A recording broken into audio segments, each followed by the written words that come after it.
I'm good, Anthony. You got a shot, Scott? Yeah. Yeah,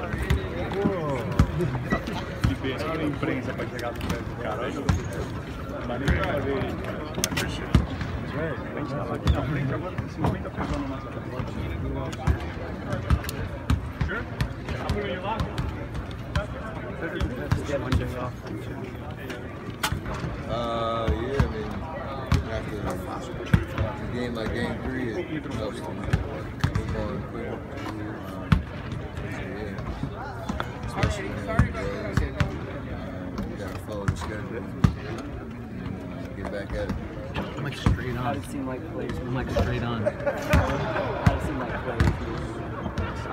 Yeah, you walk from the hotel to the bus to the arena finally.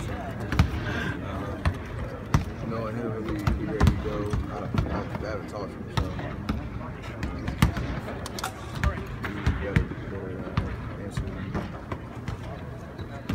Steph, is it a matter of approach or maybe both you and Clay to get back on track? A little bit. You have to be, I've always been saying the last 2 days, it's aggression first. Can't let any kind of game plan or grabbing, physical play, whatever, take you out of what you want to do, and especially from the start. So you see spirited efforts.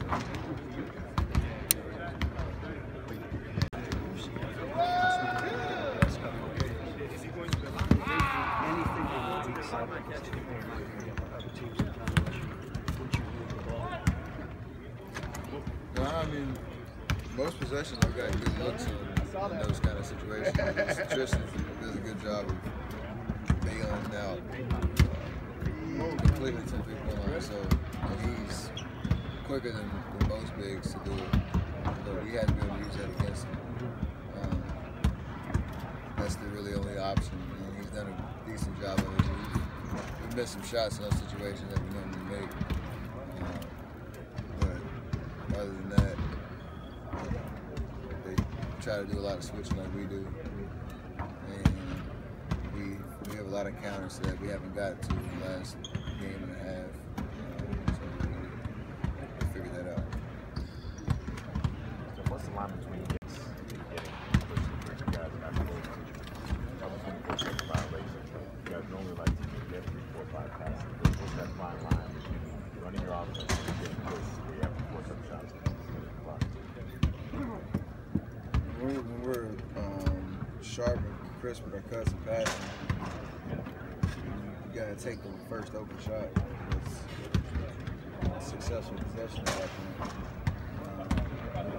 We're a little sloppy with our passes. It causes us to play on our heels because we do a lot of standing at that point. So you gotta avoid that, and that's usually the first 2 passes or screens or cuts in possession. Get the flow on. So Coach always says if the play starts like a bobble pass or a loose dribble or something, usually it's a train wreck from there. So just from the start, from the time you get the possession of the ball, transition, being clean with it. So you guys have said all year that when you handle your anger, Steve says you always tend to play more intelligently the next game. Obviously you had lost 2 in a row until the ball. So any sense for what it was like today? Feel like it's similar to past situations where you lost and sort of got angry and channeled it well? Yeah, we're locked in and focused. We had a good shoot-around, good practice, good film session yesterday. I think we're mentally ready for the challenge tonight. So it's all a lot of good talk. You got to go out and execute it. That's the difference. Like Draymond said, since Game 3, we just got to play harder. And when you play harder, usually you're in positions to use our talent and skills better than we were able to in Game 3. Last question. What do you do to battle for the mental fatigue? People talk about how physically taxing the season is. Do you mentally get worn out at this point? How do you sort of combat that? Understand what you're playing for, sense of urgency of the moment. If you can't get regardless how you play, if you can't get mentally locked in and focused and excited about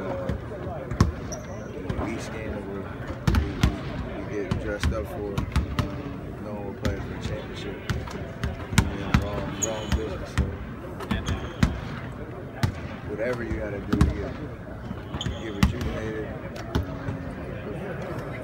spring in the step, and have that mental maturity, then you got to find it. Great. Thank you, guys. Get away from the game for at least half. All right.